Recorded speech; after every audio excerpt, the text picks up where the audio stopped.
Okay, so the next piece of feedback, I wanted to just talk about how your discussion of the literate environment of books and the classroom library and that kind of support that you get is playing out. Whoops, I've got a tractor going by me in the background here. I guess we can let that pass.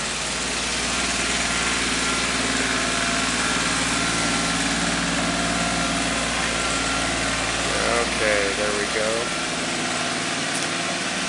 So, first thing I wanted to notice, and you guys can go back and look at the wiki to see this for yourselves, but if I went back and did the percentages on how you model yourself as a reader, I'm seeing a huge percentage of you erring towards books as what counts as reading. And that's not a problem, because I'm a lover and an advocate of literature as probably the richest thing that we have to turn to. But think about it. If you don't model bringing in a historic death certificate, if you don't model bringing in a seed packet, if you don't model bringing in a stock table or a map, or if you don't model bringing in an ingredients list or a medicine label, who's going to do that? So I think that bringing in those models of realia is something that it just doesn't come up when we think about ourselves as models of reading. Can you show them, I bought this at the store and I want to show you how I had to read it to figure out how it worked, and so on. So encouraging that modeling of variety as well as the modeling of different genres of literature and the literature that you love that you're actually looking into. So a teacher that I'm working with, Audra Adam, down in the St. Vrain School District here in Colorado, she uses interest inventories at the beginning of the school year to find out what the students are interested in. Then she uses that interest inventory to evaluate her classroom library and figure out, for this group of kids, this new group of kids that I've got, do I have what I need to be able to teach them towards authentic reading? And usually she finds that the answer is no, because last year, when the kids were so phenomenally interested in alligators and she gathered 6 or 7 books on that, none of the kids this year are interested in that. They might get interested in it because she has the books, but when she asks them what they're interested in, this year's kids are interested in dinosaurs or the Titanic or something like that. So she uses that interest inventory to go to the public library, and she has the public librarian go on the hunt for her for the genres and topics that the kids are asking after.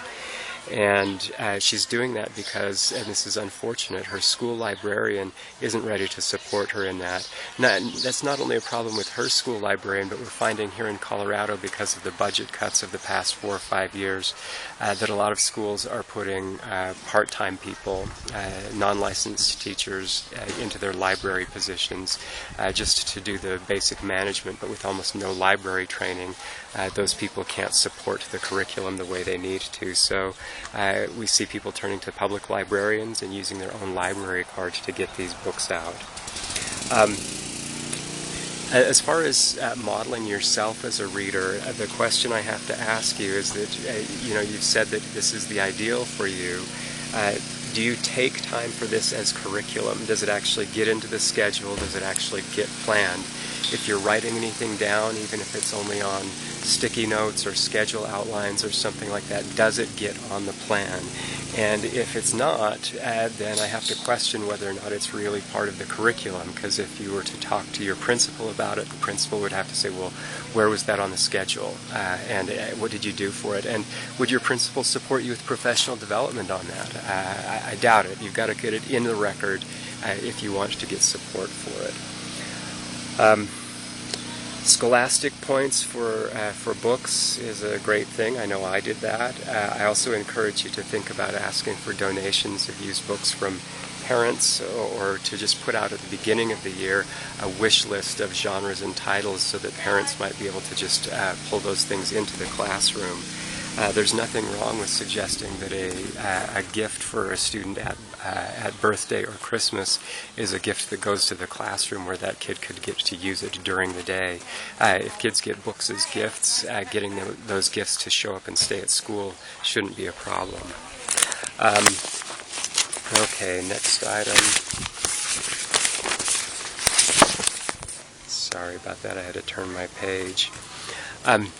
Yeah, this is the real clincher here on this topic, is that when I looked at your contributions on the wiki, what I'm seeing is not unusual, which is that I'm seeing a wide variety of different kinds of support for the classroom library. If I look at that on an individual basis, I'm seeing some of you who are doing pretty well with your classroom library at the school support level, and some of you who are doing not so well at all because your school doesn't support you. It all comes out of your personal budget. The message on that overall is that the classroom library is an idiosyncratic catch-as-catch-can part of the curriculum in most schools. It's not well planned. It's not part of the program or the vision and mission for many schools. Again, we're going to see the odd school where the principal is just totally on board with that and supports it. But how much? If you get a budget for classroom library the first year you show up, you get an ongoing budget for that to replace and replenish, to get new books that are based on new interests that the kids are bringing, and so on. I want you to just think about what you're saying about how PTO, book fair, and scholastic points are the primary strategies that you have for putting a classroom library in place. The classroom library is the foundation for the literacy curriculum. It's what you're teaching the kids towards. You want them to have the freedom to go to their classroom library and the school library and pick up what they want and be able to read it.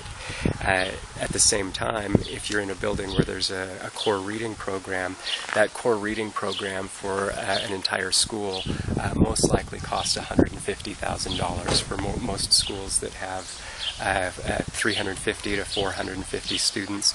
You're looking at $100,000 to $150,000 to put a major core reading program in place. And so that's a huge question for you. If you thought about building a home, would you want to build the foundation out of duct tape and baling wire and then put an expensive house on top of that? I wouldn't think about it that way.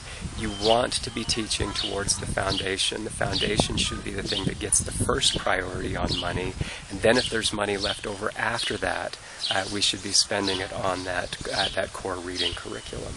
I'm going to post an evaluation of one of the major national reading curriculums for the master's class that just finished last month on school-wide reading programs, and I can give you a cost comparison based on the cost and do a cost comparison based on classroom library versus packaged reading programs.